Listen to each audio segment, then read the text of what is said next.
ഒരു ചെറുനാരങ്ങ എടുത്തിട്ട് ഞാൻ കട്ട് ചെയ്തിട്ട് അതിന് നീരെടുത്തിട്ടുണ്ട്. തലേ ദിവസത്തെ കുറച്ച് കഞ്ഞിവെള്ളം എടുത്തിട്ടുണ്ട് കേട്ടോ. കുറച്ച് പറഞ്ഞ് ഏകദേശം 1/2 ലിറ്ററോളം ഉണ്ടാവും. ഇനി നമുക്ക് ആ ചെറുനാരങ്ങയുടെ നീരെടുത്തിട്ട് ആ കഞ്ഞിവെള്ളത്തിലേക്ക് ഒഴിച്ചു കൊടുക്കാം. അതിനുശേഷം നമുക്ക് നന്നായിട്ടൊന്ന് ഇളക്കി കൊടുക്കാം കേട്ടോ. കാരണം കഞ്ഞിവെള്ളം നല്ല കട്ടിയാണ്. ഇളക്കി കൊടുത്തിട്ടുണ്ട്. അതിനുശേഷം നമുക്കത് ഡൈല്യൂട്ട് ചെയ്യാനായിട്ട് ഏകദേശം 1/2 ലിറ്ററോളം വെള്ളം ഒഴിച്ച് കൊടുക്കണം. എന്നിട്ട് നമുക്ക് നന്നായിട്ട് ഇളക്കി കൊടുക്കാം കേട്ടോ. ഇനി എന്തിനാണെന്നല്ലേ ഞാൻ കാണിച്ചു തരാം.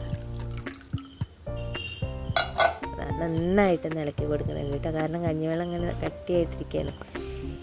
ഇനി എന്തിനാണെന്നല്ലേ എൻ്റെ ടെറസിൻ്റെ മുകളിൽ കറിവേപ്പുണ്ട്. അതിൻ്റെ തടമൊക്കെ ഒന്ന് നന്നായിട്ട് ഇളക്കിയിട്ട് ഈ ലായനി ഞാൻ അതിന് ഒഴിച്ചു കൊടുക്കുകയാണ് കേട്ടോ. അപ്പോൾ ഇതുപോലത്തെ തലേ ദിവസത്തെ കഞ്ഞിവെള്ളത്തിൽ ചെറുനാരങ്ങയുടെ നീര് ഒഴിച്ചിട്ട് ഇടയ്ക്കിടയ്ക്ക് നമ്മുടെ കറിവേപ്പിന് ഒഴിച്ചു കൊടുക്കുകയാണെങ്കിൽ കറിവേപ്പ് ഇത് ഇങ്ങനെ തഴച്ച് വളരും കേട്ടോ.